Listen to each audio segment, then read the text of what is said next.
Moi kaikille. Hei, nyt te saatte kuulla tarinaa, miten tuli hippihuijatuksi.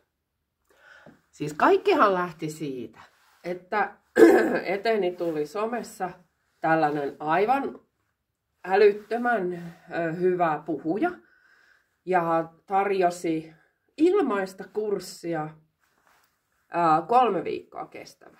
Ja se myytiin meille sillä lailla, että joo, sen kun vaan tilaat, hyppäät kyytiin, menet tähän kouluun ja koulutukseen ja alat sitten noudattamaan, tekemään näitä kaikkia tehtäviä. Tämä oli tämmönen niinku bisnekseen, että miten niinku se lähtee sillä pum, ja sit sä oot niinku kaikki sun unelmat toteutuu. No, ei se mitään, siis se oli tosi hyvä. Ja mä kävin itse sitä kurssia se 2 viikkoa nyt. Se 3. viikko lähti. Ja miten tämä hippi tuli huijatuksi, niin se purkaantui vasta eilen, kun oli niin sanottu myyntipäivä. Ja sit siinä myyntiin niin kuin 12 kuukauden, eli vuoden kestävää kurssia, mikä vie tätä sun unelman toteutumista eteenpäin.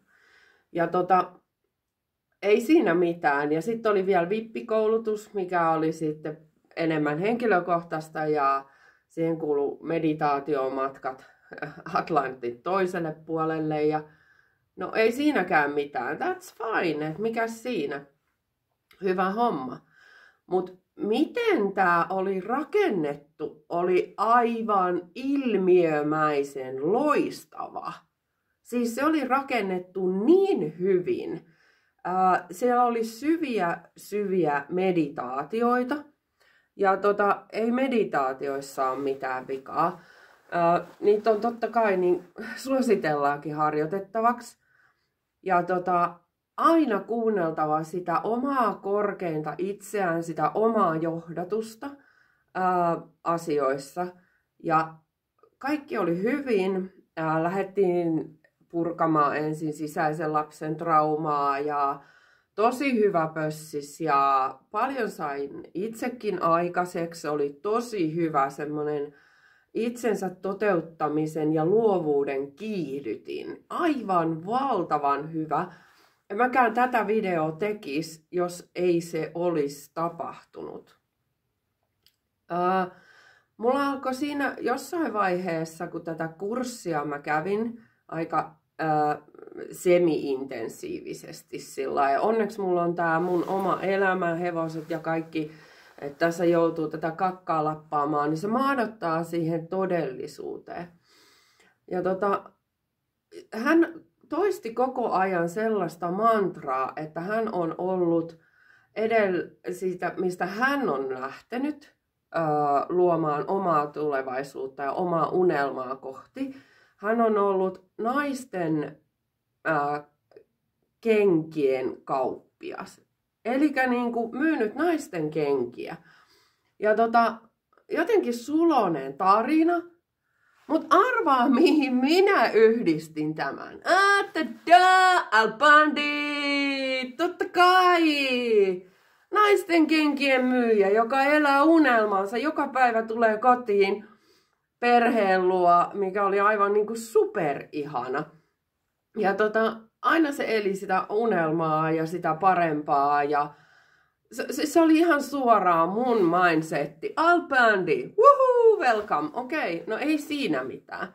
No sitten tuli tämmönen tosi syvä meditaatio tämmöiseen hänen pyhään paikkaan, missä hän oli lykännyt oman kuvansa siihen. Ja sanoi meille, että no älkää välittäkö, että keskittykää siihen kuvaan. No sit mä olin vähän sillä ihmeessä, että minkä takia mä meditoin ja siinä on tämän kurun, tämän johtajan, tämän, joka sitä vetää kuva. Se oli vähän kummallista, mutta sitten mä ajattelin, että no, et mä jotenkin niin kuin mindshiftaan sen pois siitä. Ja menin meditaatioon ja ne oli tosi syviä. Ja mä ihmettelin jossain vaiheessa, kun lähden viemään meditaatioon, niin totta kai siinä pyydetään niin kuin oma korkea johdatus mukaan ja niin kuin luodaan se turvallinen tila ja sydänyhteydessä. Ja mutta hän alkoi jossain vaiheessa laskemaan 10:stä alaspäin ja viemään niin kuin tosi syvään meditaatioon.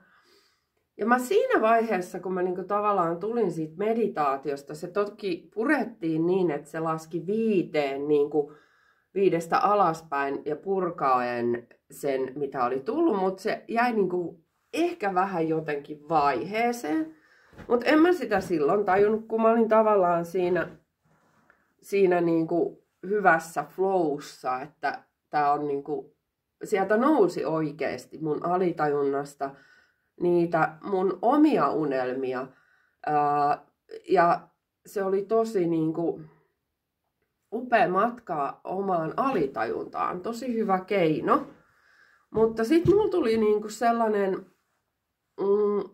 omat hälytyskellot alkoi vähän soimaan, että kun tässä lähdetään viemään niin kuin tosi syvään hypnoosiin.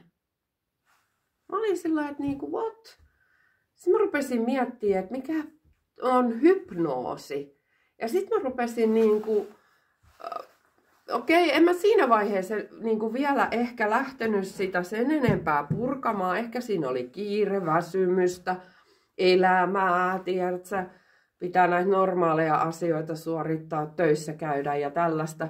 Niin sitten, mutta se jäi kuitenkin mulla niin kuin siihen johonkin alitajuntaan. Ja tää toistui useammankin kerran ja koko ajan se naisten kenkien myyjätarina on siellä. Se oli sen niin kuin tavallaan, se toisti sitä ja toisti tämän 2 viikon aikana. Ja sitten mä mietin itekseni siinä, että vittu anteeksi, mä kiroilen taas. Että luuleeko se oikeasti, että me ollaan ihan tyhmiä, että me ei muisteta sitä ensimmäistä kertaa, jolloin se on sen tarinan kertonut. Kunnes mä tajusin, että se on sen mantran taakse ja itsensä taakse luonut sen triggerin, joka triggeröi sen ohjaavuuden hänen kauttaan ja hänen tarinan kautta. Ja mä ajattelin, että okei, nyt jätkä on niinku oikeasti keksinyt tosi hyvän keinon niinku hypnotisoida. Ja mä ajattelin, että no kyllä mulla on niinku sen verran järkipäässä, vaikka tukkaa löytyykin, että niinku, mä tiedän mikä on totta ja mikä on tarua. Joo. Sitten mä ihmettelin, kun mä en ole siis 25 vuoteen piirtänyt. Ja mä tiedän silloin joskus aikanaan plus parikymppisenä, niin mä oon piirtänyt niin kuin kanavoiden mun tulevaisuuden. Ja tässä niin kuin 20 vuoden jälkeen niin nämä mun piirustukset on toteutunut. Ja mä olin sillä, että okei, nyt mä lähdin piirtämään ja se tuntui tosi hyvältä. Semmoinen niin kuin valtava luovuus niin kuin lähti näin. Vum. Ja mä piirsin jonkun henkilön ja mulla tuli semmoinen vahva semmoinen energia Poseidonin pojasta. Se oli sellainen niin kuin oli semmoinen tosi jotenkin niin kuin semmoinen valtias, semmoinen jumalallinen olento, semmoinen energia, joka niinku syntyi ja siirtyi siihen mun paperille. Ja mä ajattelin, että joo, mä annan olla, koska siis nämä usein on sellaisia, että ne selviää sitten jonkin ajan päästä, kun aika on, että mikä on sen merkitys. Ja nyt mulle selvisi se merkitys siis, ja selvisi jo aikaisemmin silloin, kun mä olin sen teoksen luonut. Mä olin piirtänyt hänet, tämän henkilön, joka coachasi tätä pari viikkoa, tätä mun luovuuden matkaa, tätä ilmasta kurssitusta, niin se oli tää vetäjä. Ja mä ajattelin, että okei, antaa olla. Ja eilen, kun oli tavallaan se kurssissa se hetki, jolloin piti niin kuin tehdä ostopäätöksi, jatkaako tätä kurssia. Niin se oli tosi kummallista, koska siinä samana päivänä mulla oli aivan valtava luovuus. Mä olin siis tehnyt tosi autenttisen videon mun omasta tantratraumasta. Ja se tuli niinku todella suoraan syvältä läpi. Ja mä ajattelin, että okei, joo, tällainen tuli niinku kanavoituu, tämmönen tuli nostettua pintaa.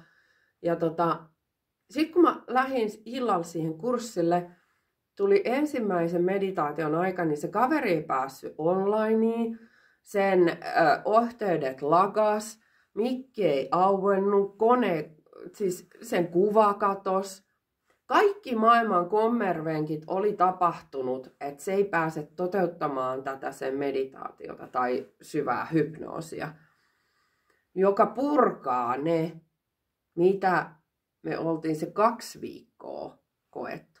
Koska totta kai se täytyy purkaa, jotta se pääsee myymään sen tulevan vuoden kurssin.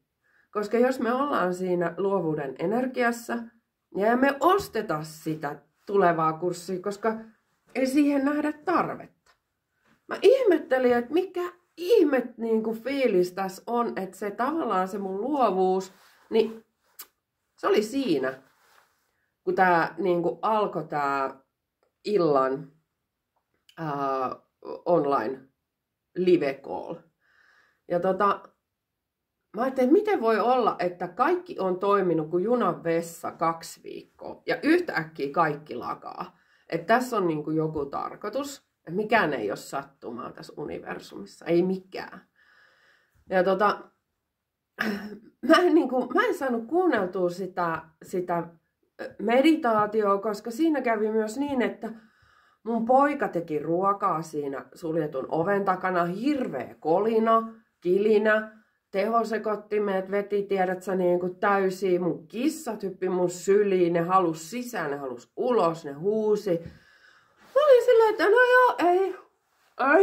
Siis ei tule meditaatiosta yhtään mitään. En mä päässyt siihen hänen vetämään, siihen meditaation, joka oli tuloillaan.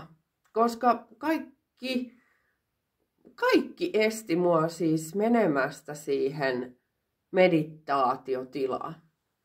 Tai syvään hypnoosiin tässä tapauksessa.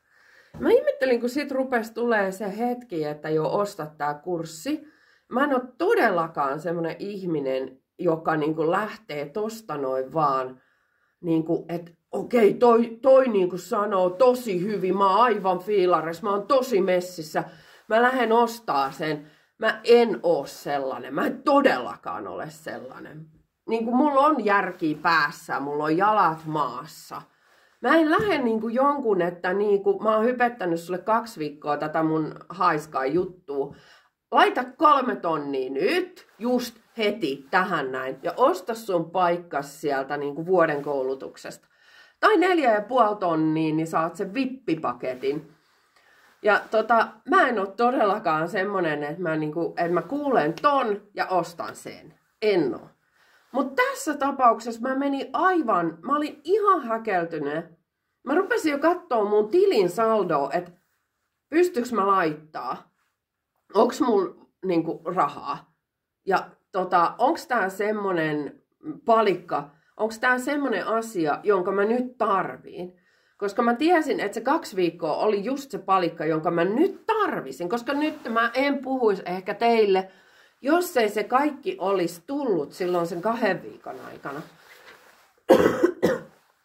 No, onhan siellä muutakin työtä totta kai, koko elämä takana. Mutta anyway, niin sit mä ajattelin, että tää ei oo mun että mitä mä rupean oikein tekemään. Sit mä yritin keskittyä sen live-callin, tiedät sä, aikana, että mikä on mun parasta. Mä yritin kuunnella mun sydäntä, mä yritin kuunnella mun omaa tuntoa, mä yritin kuunnella mun järjen ääntä, mä yritin kuunnella mun sisäistä ääntä. En mä sano mitään yhteyttä. Sieltä tuli, tiedätkö, niin kuin joo, ota. Siis kaikki merkit oli sillä, että niin kuin ota tää. Siis kaikki ulkoiset merkit, mitä mä yritin, niin kuin, tiedätkö, niin kuin kysyä täältä niin kuin universumilta, että johdata nyt mua johonkin suuntaan, että mä en lähde niin kuin tekemään niin kuin ad hocina tämän päätöksen. Koska se on mulle ihan älyttömän suuri raha. Niin mä ajattelin, että joo. Mä olin niin kuin 1,5 tuntia, mä siinä niin kuin olin todella hämilläni. Ja mä en saanut kiinni itsestäni, mä en tiennyt mitä mä teen ja se ei ole mun normaali tila.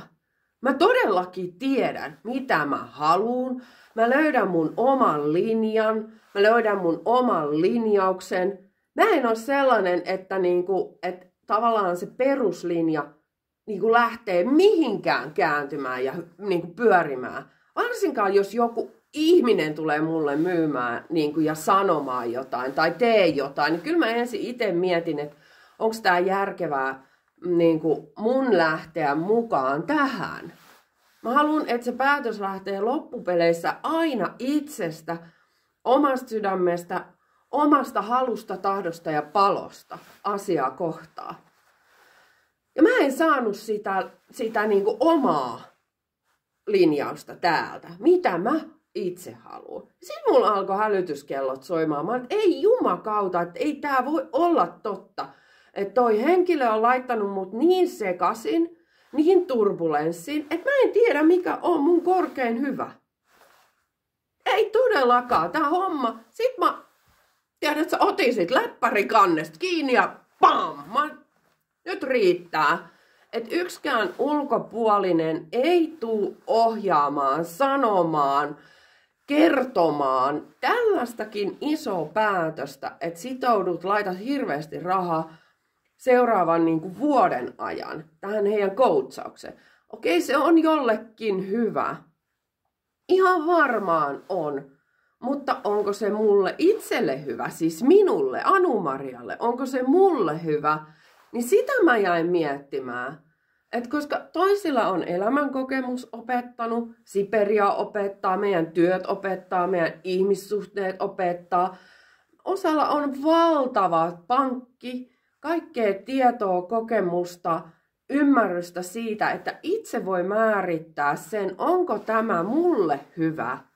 Mutta mä en päässyt kokemaan tätä mun omaa järjen ääntä, omaa sydämen ääntä, koska se voima sieltä oli niin valtava, se hypnoottinen tila, missä mä olin.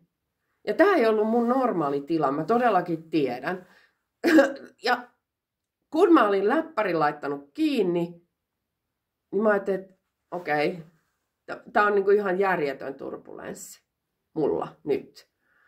Ja mä ajattelin, että joo, tein ne ilta-arskareet ja muut, otin hevoset sisään ja ruokin ja hoidin ja vaikka mitä. Ja sitten menin illalla sit sänkyyn tai mä menin meditoimaan alkuun, kysyin mun oman hiljennyin mun oman sydämen ääneen, mun oman korkeimman johdatukseen. Mikä on mulle oikein? Mitä täällä tapahtuu? Ja mä sain tiedon, että sua ohjataan nyt. Sulle ei ole kanava puhdas. Siellä on jotain muuta. Tää sun oma energia ei ole nyt sun oman korkeimman minän johdatuksessa. Siellä on toinen energia, joka on kiinni minussa, siinä mun tunnekehossa. Se on sellainen liima, joka sai mun tunteet ja kaikki tiedät se sellaiseen turbulenssiin ja se oli kiinni minussa. Ja mä tunsin sen. Ja sit mä lähdin purkamaan sitä niin kuin mun omassa meditaatiossa, mun omassa alitajunnassa. Mä lähdin etsimään uudelleen sitä mun omaa sisäistä ääntä, mikä on täällä, joka kertoo, mikä on mun elämässä, mun ykkösasia, mun ykkösprioriteetti, mun ykkösohjaaja. Olen minä itse, ei kukaan muu. Ja tämän kun mä sain selville, niin mä rupesin purkamaan niitä koodauksia, niitä ohjauksia, niitä kaikkia triggereitä sieltä, mitä hän oli muuhun ja tuhansiin muihinkin laittanut niitä ohjauksia. Ja mä olin, että okei, nyt tää lähtee. Nyt mä pääsen sinne oman itseni äänen äärelle. Ja oli tosi levollista nukkua. Mä olin, että joo, tää on mun energia, tää on mun oma energia, tää on mun tasainen minä. Ja aamulla mä rupesin miettimään sitä, että mitä on tapahtunut. Ja tää kaikki, mitä mä nyt teille kerron, on se mun oppiläksy, mitä on tapahtunut. Muista ihan aina kuunnella omaa ääntä, omaa järkeä. Sä voit olla tietoinen asioista ja kuunnella ihmisiä ja ottaa tavallaan ne opit sieltä, mitkä on sulle itselle hyvät. Mutta aina kannattaa olla sen verran silmät auki, että jos sun oma tietoisuus, sun oma alintajuta huutaa, että hei, tää naisten kenkämyyjä on tää Al-Bandi. Ja jos se alkaa viemään sut syvään meditaatiotilaan ja sua rupeaa mietityttää, että sä oot kohta syvässä hypnoosissa, niin se varmaan on silloin juuri näin. Mutta tiedätkö, kun sä oot itse siinä tilassa, niin kuin minäkin olin tämän 2 viikkoa, mä en nähnyt sitä ennen kuin se triggeri tuli, että osta. Ja kun mä rupesin käyttäytyä jotenkin muuten, mitä mä en normaalisti tee, niin silloin mä tajusin, että tää ei ole oikein mulle. Tää ei ole oikein mulle. Että